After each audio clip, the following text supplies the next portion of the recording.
അപ്പോൾ ഇത് പുലി പിടിച്ച ഭാഗമാണ് കാണുന്നത്. ഇതെല്ലാം പുലി പിടിച്ചൊരു ഭാഗം. ഇതിൻ്റെ കൂടെ ഇതിൻ്റെ അമ്മേനെയാണ് കൊന്നത്. കൊന്നത്. കടുവയാണ് കണ്ടത്, കടുവയാണ് നിന്നത്. അത് അന്ന് കണ്ടു ഓടിപ്പോയതാണ് എല്ലാവരും. പിന്നെ ആണുങ്ങളുള്ള കൊണ്ട് അവർ ഓടിച്ചു വിട്ടതാണ്. കൂട് വെച്ച് പിടിച്ച് അപ്പുറത്തെ മലയിലേക്ക് കൊണ്ടുവിടുക, വീണ്ടും അവിടെ നിന്ന് തിരിച്ചിങ്ങോട്ട് ഇറങ്ങി വരിക.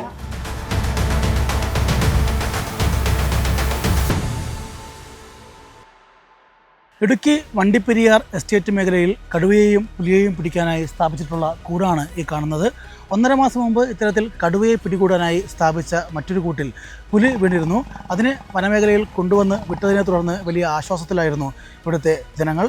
എന്നാൽ കഴിഞ്ഞ ദിവസം വീണ്ടും പുലിയുടെ ആക്രമണം ഉണ്ടാവുകയും ഒരു പശുവിനെ പിടികൂടുകയും ചെയ്തിരുന്നു. അതേ തുടർന്ന് ഇവിടുത്തെ ജനങ്ങൾ വീണ്ടും ഭീതിയിലായിരിക്കുകയാണ്. വണ്ടിപ്പെരിയാർ ഹില്ലാച്ചി എസ്റ്റേറ്റിലാണ് ഞാനിപ്പോൾ ഉള്ളത്. വന്യജീവി ആക്രമണം കൊണ്ട് വലിയ തോതിലുള്ള ഒരു ഭീതിയിലാണ് ഇവിടുത്തെ ജനങ്ങൾ. നമുക്ക് ഇവിടുത്തെ ഓരോ വീടും ചൂണ്ടിക്കാണിച്ച് വന്യജീവി ആക്രമണത്തിൽ വളർത്തുമൃഗങ്ങൾ നഷ്ടപ്പെട്ട കഥ പറയാനുണ്ട് എന്നുള്ളതാണ് ഇവിടുത്തെ അവസ്ഥ. 1.5 മാസം മുമ്പ് ഈ വീട്ടിലെ ഒരു പശുവിനെയും കിടാവിനെയും കടുവ പിടിക്കുന്ന സാഹചര്യമുണ്ടായി. ഇപ്പോൾ കഴിഞ്ഞ ആഴ്ചയാണ് തൊട്ട് മുമ്പുള്ള വീട്ടിലെ പശുവിനെ പുലി പിടിച്ചത്. അതിൻ്റെ കിടാവ് പരിക്കുകളോടെ രക്ഷപ്പെട്ട ഒരു അവസ്ഥയിലാണുള്ളത്. ഇവിടുത്തെ ജനങ്ങൾ പകൽ സമയത്ത് പോലും പുറത്തിറങ്ങാൻ മടിക്കുന്ന ഒരവസ്ഥയിലേക്ക് കാര്യങ്ങൾ എത്തിയിരിക്കുകയാണ്.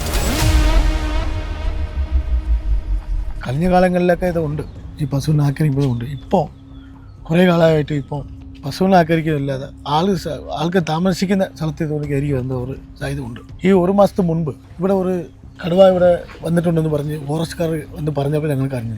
അപ്പോൾ അവർ പറഞ്ഞത് ഈ മൂന്നാറിലെ പിടിച്ച കടുവ ഞങ്ങൾ മറ്റേ തേക്കടി റിസോർട്ടിൽ മറ്റേ ഇതിൽ കൊണ്ട് വിട്ടതാണ്, ഇവിടെ വന്നെന്ന് പറഞ്ഞ് റേഡിയോ കോൾ വെച്ച് അത് വെച്ച് സിഗ്നൽ കിട്ടുന്നുണ്ട് പറഞ്ഞു. അപ്പോൾ ഇവിടുത്തെ നാട്ടുകാരൊക്കെ ഞങ്ങൾക്ക് നല്ല ഇടപെട്ട് അവർക്ക് ആവശ്യത്തിൽ ചെയ്തപ്പോൾ അവർ പറഞ്ഞു ഇവർ കൂണ്ട് കൊണ്ടുവയ്ക്കുന്നു പറഞ്ഞു. അപ്പോൾ കൂണ്ട് എടുത്തുകൊണ്ട് വയ്ക്കാനും അവർക്കുള്ള ആവശ്യത്തുകൾ സപ്പോർട്ട് ചെയ്താണ്. എല്ലാ ആർട്ടിയും വന്നു എല്ലാം ചെയ്തപ്പോൾ ആൾക്കാർക്ക് ഒരു പേടി മാറി. അപ്പോൾ ഞങ്ങൾ ഒരു സമാധാനമായി. ശരി, ഈ കടുവ സിഗ്നൽ കിട്ടുന്നില്ല, ഇവിടെ നിന്ന് പോയി എന്ന് പറഞ്ഞപ്പോൾ ഞങ്ങൾ ഒരു സമാധാനമായി പോകും. കളിഞ്ഞ 2 ദിവസം മുൻപ് ഞങ്ങൾ കടുവായ്ക്ക് കൊണ്ടുവച്ചെന്ന് പറഞ്ഞപ്പോൾ പുലി പിടിക്കും. അതുകൊണ്ട് അവർ വനത്തിൽ കൊണ്ട് വിട്ടെന്ന് പറയുന്നത്. പിറ്റേ ദിവസം പറയുന്നത് അത് കൊടുത്തിട്ടുണ്ട് 3 എണ്ണം. ഇപ്പോൾ നിലവിൽ ഈ പുലി തന്നെ ഇവിടെ തന്നെ കിടക്കുന്നത്. കടുവ ഇവിടെ കണ്ടിട്ടില്ല, അവർ സിഗ്നൽ കിട്ടുന്നില്ലെന്ന് പറയും. പക്ഷേ പുലി ഇവിടെ കിടപ്പുണ്ട്. ഇപ്പോൾ കഴിഞ്ഞ 2 ആഴ്ച മുൻപ് ഇവിടുത്തെ ഇല്ലാശിലെ 2 ഈ കടാകളെ ആക്രമിച്ചിട്ടുണ്ട്. അത് കഴിഞ്ഞപ്പോൾ ആൾക്കാർക്ക് പിന്നെയും ഭയങ്കര പേടിയായി പോയി. വണ്ടിപ്പെരിയാർ മേഖലയിൽ ആദ്യമായി കടുവയെ കണ്ട ഉദയസൂര്യനാണ് നമ്മോടൊപ്പം ഉള്ളത്. ഇവിടെ എത്ര നാൾ മുമ്പായിരുന്നു ഈ കടുവയെ കണ്ടത്? 1 മാസമായി. എങ്ങനെയായിരുന്നു, എവിടെ വെച്ചാണ് സംഭവം? ഞങ്ങൾ പശുവിനെ തിരക്കി പോകുമ്പോഴാണ് കണ്ടത്. ഏകദേശം ഒരു 100 മീറ്ററിന് അകലെ പണി ചെയ്തുകൊണ്ടിരുന്നു. ആ സമയത്ത് ഞങ്ങളും പോയി. പിന്നെ ഞങ്ങൾ പോകുന്ന സമയത്ത് ഇത് ചാടി പോകുന്നത് കണ്ടായിരുന്നു. എത്ര അടുത്ത് വെച്ചായിരുന്നു കണ്ടിരുന്നത്? മാക്സിമം ഒരു 5 മീറ്റർ കാണും. അത്ര അടുത്ത് വെച്ചു? അത്ര അടുത്ത് കാണും. വലിയ കടുവയാണ്, പൂർണ്ണ നല്ല സൈസാണ്, നല്ല വലിയ സൈസാണ്. കണ്ടപ്പോഴപ്പം ഒന്ന് പേടി തോന്നി. പിന്നെ ഞങ്ങൾ ആ ഭാഗമേ പോയില്ല.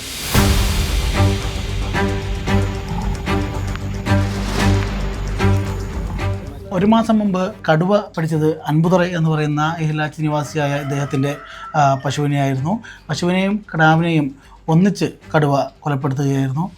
അന്നെന്താണ് സംഭവിച്ചതെന്ന് പറയാം. പ്രസവിച്ച് 2 நாளே இல்லை. அந்த மாடை கிடாவும் பிடிச்சிருச்சு, மாடும் பிடிச்சி 12 லிட்டர் பால் உள்ளது. அதை வச்சு தான் நமக்கு ஜீவிதமாக இருந்துச்சு. பின்ன அது தொடர்ந்து ஒரு மாட்டை ஒரு மாடு கூட 2வதும் அடிச்சிச்சு. 12 நாள் கழிச்சு தான் எங்களால் பார்க்க முடிஞ்சிச்சு. பார்க்கையில் எலும்பு கூடு மொத்தம் தான் கிடக்கு, மற்ற ஒரு ഭാഗமுം ഇല്ല. 12 ദിവസത്തിന് ശേഷമാണ് ഈ പശുവിൻ്റെ എല്ലാം കൂടി മാത്രമായിട്ടാണ് ലഭിച്ചത് എന്നാണ് അദ്ദേഹം പറയുന്നത്. ആ കടുവയെ ഇതുവരെ പിടികൂടാനായിട്ടില്ല എന്നുള്ളതാണ് ഇവിടുത്തെ ഭയപ്പെടുത്തുന്ന മറ്റൊരു യാഥാർത്ഥ്യം.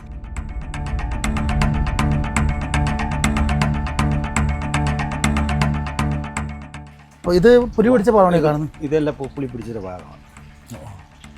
ഇതിൻ്റെ കൂടെ ഇതിൻ്റെ അമ്മേനെയാണ് കൊന്നത്. കൊന്നത്. അയ്യപ്പച്ചേട്ടൻ്റെ 2 പശുക്കളെ കഴിഞ്ഞ ദിവസം പുലി ആക്രമിച്ചിരുന്നു. അതിൽ കിടാവ് പരിക്കുകളോടെ രക്ഷപ്പെട്ടു. ഇതിൻ്റെ അമ്മ പശുവാണ് പുലിയുടെ ആക്രമണത്തിൽ കൊല്ലപ്പെട്ടത്. ഏത് സമയത്തായിരുന്നു ആക്രമണം ഉണ്ടായത്? എവിടെ വെച്ചായിരുന്നു ആക്രമണം ഉണ്ടായത്? ഈ ഗ്രാം വിഭാഗത്തിൽ രാവിലെ അടിച്ചുവിടും, അടിച്ചുവിട്ട് വൈകിട്ട് പിടിച്ച് കിട്ടും. അപ്പോൾ പശുവിനെ തപ്പി പോകുമ്പോൾ ഇങ്ങനെ സംഭവം കണ്ടാറ്. മുമ്പ് ഇത്തരത്തിലുള്ള സംഭവം ഉണ്ടായിട്ടുണ്ടോ? മുമ്പ് ഇതുപോലെ എനിക്ക് 2 പശുക്കളൊക്കെ ഇതുപോലെ കഴിഞ്ഞ കൊല്ലം ഇതുപോലെ ഇത് ആയിപ്പോയത്. പുലി ഇവിടെ നിന്ന് ആക്രമിച്ച് ഈ ഗ്രാമ്പി ഭാഗത്തിൽ. ഞാനത് അക്ഷയ വഴിയായിട്ട് ഡോക്ടറെ കൊണ്ടുവന്ന് അക്ഷയ വഴിയായിട്ട് എല്ലാ സർട്ടിഫിക്കറ്റൊക്കെ എല്ലാം മേടിച്ച് കൊടുത്തു, പോസ്റ്റ് കൊടുക്കുകയും ചെയ്തു. അതൊക്കെ എല്ലാം കൊടുത്തിട്ട് ഇതുവരെ ഒരു നടപടിയില്ല. ഇതിൽ അർണക്കല്ല്, ഇല്ലാസ്, ഗ്രാമ്പി ഈ ഭാഗത്തിൽ എപ്പോഴും ഈ പുലിയുടെ ആക്രമണമാണ്. കടുവയുണ്ട്. വണ്ടിപ്പെരിയാറിലെ മഞ്ചുമല എന്ന സ്ഥലത്താണ് ഞാനിപ്പോൾ ഉള്ളത്. വലിയൊരു തോട്ടം മേഖലയാണിത്. എന്നാൽ സ്ഥിരമായി കടുവയും പുലിയും ഉൾപ്പെടെയുള്ള വന്യമൃഗങ്ങൾ ഇറങ്ങുന്നതിനാൽ ഇവർക്ക് ജോലി ചെയ്യാൻ പോലും സാധിക്കാത്ത അവസ്ഥയാണ് ഇവിടെയുള്ളത്. പുലിനെ കടുവ എന്തിനും കണ്ടിട്ടുണ്ടോ? ഇവിടെ സ്പോട്ട് ചെയ്യാറുണ്ടോ? കണ്ടിട്ടുണ്ട്. നേരിട്ട് കണ്ടിട്ടുണ്ട്. ഞങ്ങൾ കടുവയാണ് കണ്ടത്. കടുവയാണ് നിന്നത് അത് അന്ന്. കണ്ടു ഓടിപ്പോയതാ എല്ലാവരും. പിന്നെ ആണുങ്ങളുള്ള കൊണ്ട് അവർ ഓടിച്ചു വിട്ടതാ. എത്ര ആൾ മുമ്പാണ് കണ്ടത്? ഇപ്പോൾ കണ്ടിട്ട് ഇപ്പോൾ ഒരു 10-20 ദിവസമായി കാണും കണ്ടിട്ട്. അത് ഞങ്ങൾ വരുന്ന വഴിക്ക് ഇപ്പോഴാണ് കുറച്ച് കാലമായിട്ട് അങ്ങനെ ബുദ്ധിമുട്ട്. പണ്ടൊക്കെ അങ്ങനെ ഒന്നുമില്ല. പണ്ടുള്ളപ്പോൾ ഒരു പ്രശ്നവും ഇല്ല. എല്ലാവരും 100-300-200 ആൾക്കാരൊക്കെ ജോലി ചെയ്യുന്ന സ്ഥലമാണ്. അപ്പോൾ അങ്ങനെ ആളില്ല. അപ്പോൾ അത് കാടൊക്കെ കിടക്കുന്ന കൊണ്ടുള്ള മൃഗങ്ങളൊക്കെ വരുന്ന എങ്ങനെ ആൾക്കാർ വരുമോ? ഒറ്റയ്ക്ക് വരാനും പറ്റില്ല, ആരും പണിയെടുക്കാനും പറ്റില്ല. കാടൊക്കെ അങ്ങനെ കിടക്കുക. ഇപ്പോൾ നിങ്ങൾ കൂട്ടം കൂടിയാണോ വരുന്നത്? ഇപ്പോൾ ഞങ്ങൾ മാത്രം വണ്ടിയിൽ വന്ന് ഇങ്ങനെ ജോലി ചെയ്തിട്ട് പോകും. 4-5 പേരുണ്ടെങ്കിൽ വരാൻ പറ്റുള്ളൂ, ഒറ്റയ്ക്ക് വരാൻ പറ്റില്ല. അത് നടന്നു പോകാൻ പറ്റത്തില്ല. ആനശല്യവും ഉണ്ടല്ലോ ഇവിടെ, ആനയും ഉണ്ട് ഇവിടെ. അപ്പോൾ അതുകൊണ്ട് ഞങ്ങൾക്ക് ഭയങ്കര ബുദ്ധിമുട്ടാണ് ഇവിടെ പോകാൻ. എന്തെങ്കിലും ഒന്ന് സഹായിച്ചാൽ ഞങ്ങൾക്ക് നല്ലതായിരിക്കും. ബുദ്ധിമുട്ട് കഞ്ഞി കുടിക്കാനോ പിള്ളേരെ പഠിക്കാനോ വിടാനോ പറ്റത്തില്ല. തോട്ടം തൊഴിലാളികളും കർഷക തൊഴിലാളികളുമായിട്ടുള്ള ആളുകളാണ് ഇവിടെ ഏറിയ പങ്കും താമസിക്കുന്നത്. ഇവർ അവിടെ ഇവിടെയൊക്കെ ഈ വന്യമൃഗങ്ങളെ കണ്ടു പേടിച്ച് വരികയൊക്കെ ചെയ്തിരുന്നു. പിന്നെ അതങ്ങ് നാട്ടിലേക്ക് ഇറങ്ങുന്ന സ്ഥിതി ഉണ്ടായി. പിന്നെ നമ്മൾ അതിനെ സംബന്ധിച്ചുള്ള ഒരു പഠനമൊക്കെ നടത്തുമ്പോഴാണ് നമുക്ക് മനസ്സിലാകുന്നത്, ഇപ്പോൾ പ്ലാന്റേഷൻ മേഖലകളിലാകെ സ്ഥലങ്ങളെല്ലാം കാട് പിടിച്ച് കിടക്കുക. കാടെന്ന് വെച്ചാൽ വലിയ കാടുകളാണ്. പണ്ട് ഇങ്ങനെയൊന്നും അല്ലായിരുന്നേ. വലിയ നമ്പറിലുള്ള തൊഴിലാളികളുണ്ടായിരുന്നു. അവരെല്ലാം സമയബന്ധിതമായി കാട് വെട്ടിത്തെളിച്ച് തേയിലയുടെ ഭാഗമായി ജോലിയൊക്കെ ചെയ്യുമായിരുന്നു. അപ്പോൾ എപ്പോഴും ഈ കാടുകളെല്ലാം തെളിഞ്ഞു കിടക്കുമായിരുന്നു. ഈ അടുത്ത കാലത്തായിട്ട് ഇത് കാട് പിടിച്ച് കിടക്കുന്നു. മാനേജ്മെൻറ്റുകൾ കാട് വെട്ടിത്തെളിക്കുന്നതിന് വേണ്ടിയുള്ള ഒരു പണിയും ചെയ്യുന്നില്ല. പിന്നെ അവർ ചെയ്യുന്നത് നിലവിലുള്ള തേയില, അവർക്ക് വരുമാനം കിട്ടുന്ന തേയിലകളിൽ ആളുകൾ ഉള്ള തൊഴിലാളികളെ ഉപയോഗിച്ച് ജോലി ചെയ്യുന്നു. ഇത് അങ്ങനെ കിടക്കുകയാണ്.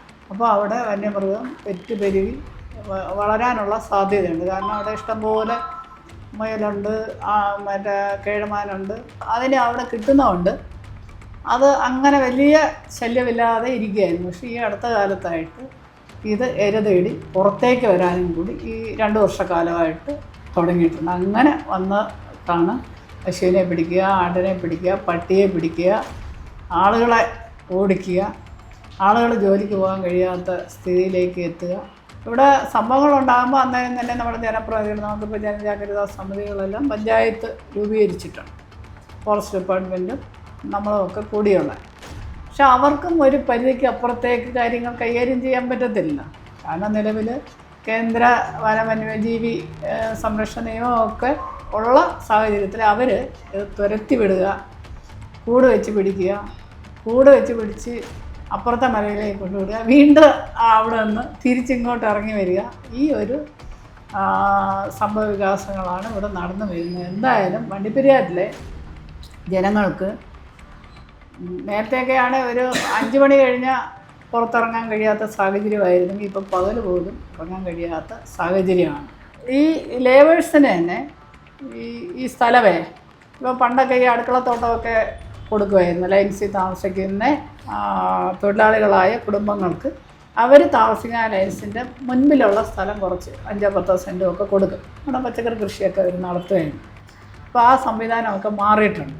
എനിക്കൊന്ന് ആ സിസ്റ്റത്തിലേക്ക് ഒന്ന് തിരിച്ചു വന്നാൽ ഈ വെറുതെ കിടക്കുന്ന സ്ഥലം ഒന്ന് വെട്ടിത്തെളിച്ച് പച്ചക്കറിയോ പലവർഗത്തിൻ്റെ കൃഷികളോ ചെയ്താൽ ആ തൊഴിലാളി റിട്ടയർമെൻറ്റായി പോകുന്ന അവസരത്തിൽ ഈ സ്ഥലവും ഇത് അവർക്ക് എസ്റ്റേറ്റിൽ നിന്ന് ബെനിഫിറ്റ് കിട്ടുമ്പം തിരിച്ചു കഴിഞ്ഞാൽ അതങ്ങ് പോകാം. അടിയന്തരമായി തോട്ടം മാനേജ്മെൻറ്റുകൾ ഈ കാട് വെട്ടിത്തെളിച്ച് ആളുകളെ സഹായിക്കാനുള്ള ഒരു സമീപനം സ്വീകരിക്കണം എന്നുള്ളതാണ് ആദ്യം പ്രഥമമായി പരിഗണിക്കേണ്ട ഒരു വിഷയം. പിന്നീടാണ് മറ്റു കാര്യങ്ങൾ.